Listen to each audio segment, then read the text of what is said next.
Never in the field of human conflict was so much owed by so many to so few. Churchill said that in the heat of 1940, when the skies over Britain were a roar of engines and smoke, when the line between ordinary life and oblivion was a thin thread of courage called the RAF. He wasn't composing poetry. He was measuring debt.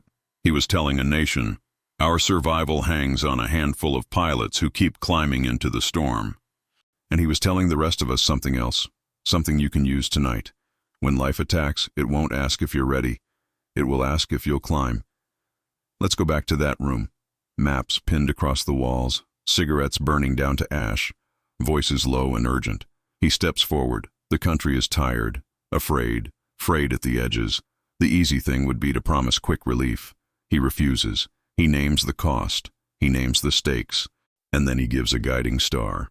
Honor the few, hold the line, keep your post. What did he really give the nation? A daily discipline, a way to wake up under pressure and still choose. Here's the first lesson, hidden inside that single line about the few. Choose your few. Not 100 goals, not 1,000 good intentions. A few. When everything is burning, pick the pilots that carry you. A few hard habits, a few non-negotiables, a few people you will not let fall. Churchill saw a nation of millions and still focused the light on a few. You can do the same with your day. Reduce the battlefield. Make it small enough to win. A morning ritual that steadies your mind. One task you finish to completion. One conversation you will not avoid. Let the few carry the many.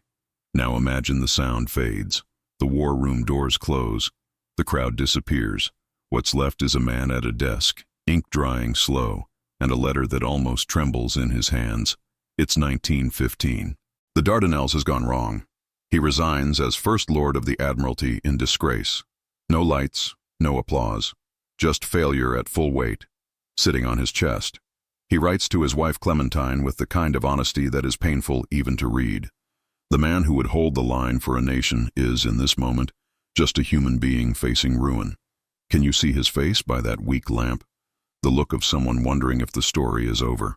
What happens next is the second lesson, and it's brutal in its simplicity. When the position collapses, change the theater. He doesn't linger to protect his pride. He doesn't spend years justifying, excusing, building a shrine to regret. He moves. He trains. He puts on a uniform and goes to the front in France.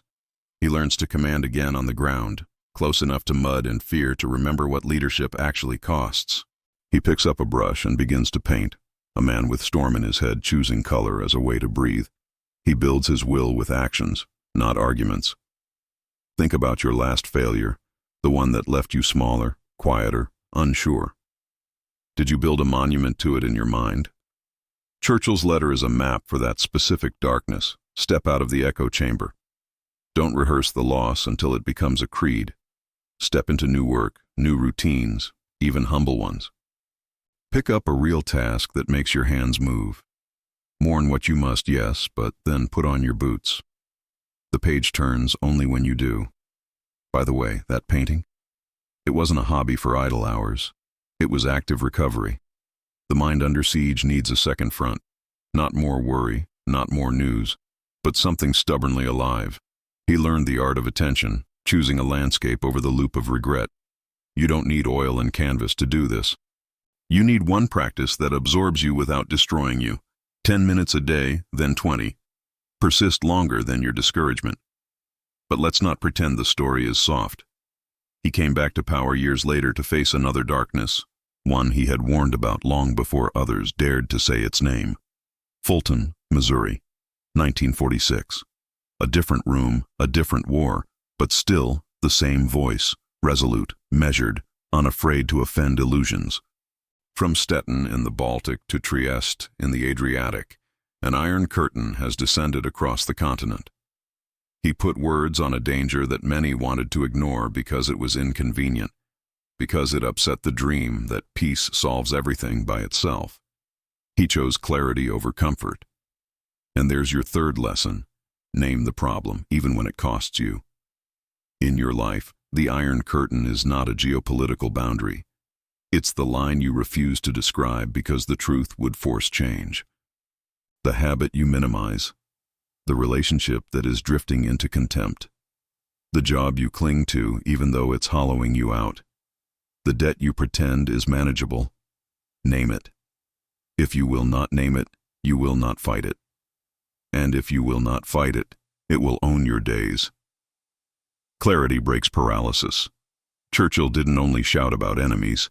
He drew maps, counted resources, called allies by name, and built coalitions even with those he disliked. The adult thing is not rage, not a dramatic speech in your kitchen. It is a plan, a list of calls to make, a schedule you actually follow, a boundary you enforce without theater. That is warcraft for ordinary life. But there's a quieter piece to this that we miss when we turn him into a statue. Winter 1931, New York City. He looks the wrong way crossing Fifth Avenue. Traffic flows different, and a car hits him. Bones break, lungs bruise. He writes afterward with a survivor's sobriety about how thin the thread is, how easily life can end with a simple mistake. You hear humility in those lines. No invincible hero here, just a man grateful to breathe. Lesson 4 is sobriety, not sadness. Sobriety, the awareness of limits that sharpens your choices. It is easy to live like time is infinite, like you can waste whole years doom-scrolling, nursing resentments, defending small prides. Take the hit from history. The street is busy, and you are mortal. Let that make you kinder, faster to apologize, faster to start the thing you keep postponing. Let it make you plan like an adult. Emergency fund, health check, backups, not fear, readiness. So we have our 4 threads, the few that carry the many, the courage to change theaters after failure, the discipline to name what others deny, and the sobriety that reminds you to move while you can. But there's one more piece, and it might be the most practical of all, the drumbeat you can hear through 100 of his notes and orders. When he was tired, when his staff drifted, he wrote 2 sharp words in red. Action this day. That stamp hit like a hammer. Here is the 5th lesson, if you want it. Don't negotiate with necessary action. Over and over, he forged urgency into a habit, not a mood. You don't need to feel ready to move. You need to move to feel ready. You can make your own action this day without the red ink. 1 task, cleared before noon. 1 call, made before you can talk yourself out of it. 1 walk, taken before your brain claims it's too busy. If your day is a storm, tie yourself to these simple posts. The wind can rage. You don't have to. You might be thinking, it's easy for him to talk. He had an empire behind him, a staff, a platform. But remember the letter from 1915. He had emptiness too. Remember the hospital in New York. He had pain. Remember the Fulton speech. He had critics. The point is not that he never broke. The point is that he kept building from the breaks. He kept putting shape on the chaos. He learned to fight at the right scale. This hour, this duty, this promise kept. And when he lost, he did not idolize the loss. That might be your turning point tonight. You can stop telling the failure story like it's your only one. You can write the next scene with a small, unglamorous act. You are allowed to begin again without announcing it, without the audience, without the speech. He did, many times. Look again at 1940. Everyone remembers the roar. Not enough remember the routine, the tea and paperwork, the briefings, the rationing, the letters of condolence written by hand. The war was dramatic. The work was not. That's the final seam running through all these moments. The glamour fades. The grit remains. If you want resilience, build a life that doesn't need constant drama to stay committed. Quiet rituals, honest plans, friends who tell you the truth. And yes, a little gratitude, because whatever you face, you are not entirely alone. Someone flew so you could live.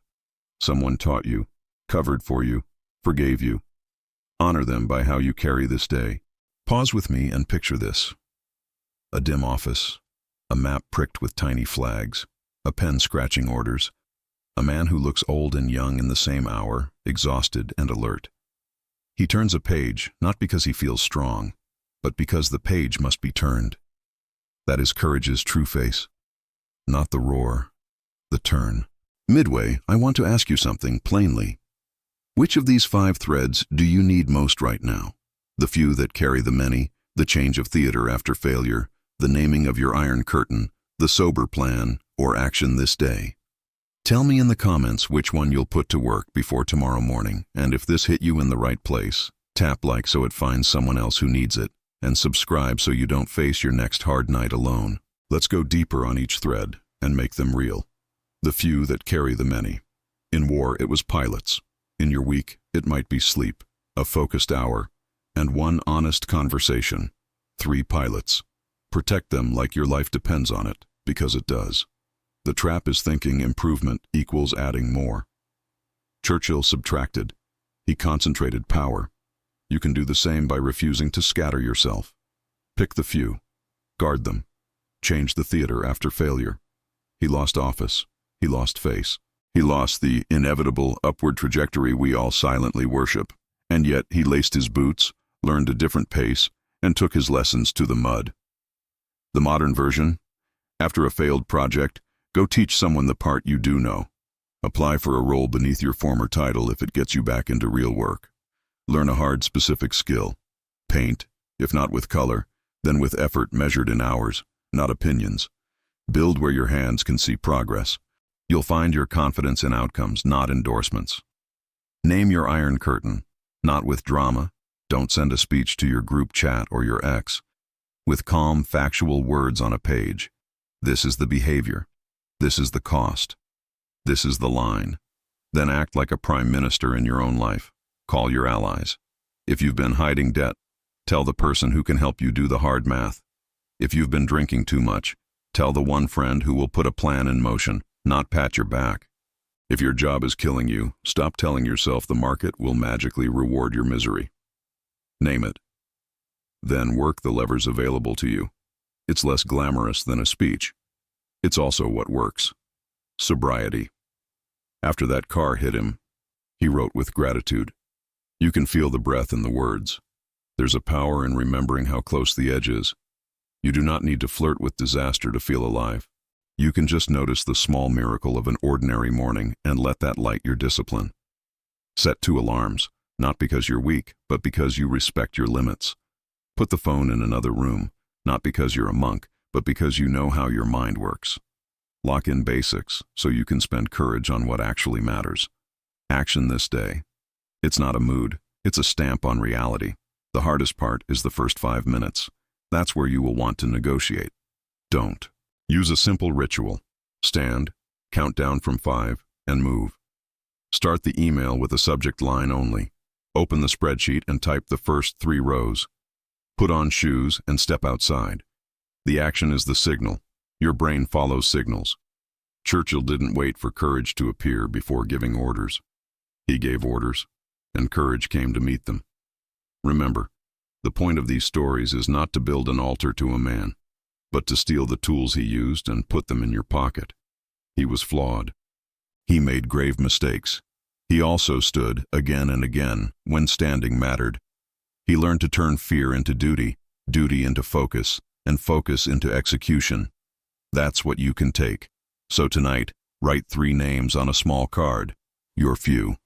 Write 1 sentence naming your iron curtain. Pick 1 theater change you'll make after the failure you're still carrying. Write 1 sober step that protects your future self. And stamp 1 task with action this day. Put the card where you'll find it in the morning, like a quiet order from a wiser self. There's one last scene to hold. After the bombs, after the speeches, after the elections and the mistakes, there's a man on the coast of France, painting. The sky is pale. The sea is loud but distant. He's old now, but the brush moves steady. He is doing what he can while he can. That's victory at the human scale. That's how you live after the storm. You keep choosing, you keep building, you keep the day honest. When life attacks, climb. Choose your few. Change the theater. Name the problem. Live sober. Stamp the page with action. That is how you endure the noise and make something worthy out of it. That is how you hold the line. And if you forget, if tomorrow you wake up lost again, remember the words that opened this. So much was owed by so many to so few. Be one of the few for someone else. Be one for yourself. Turn the page.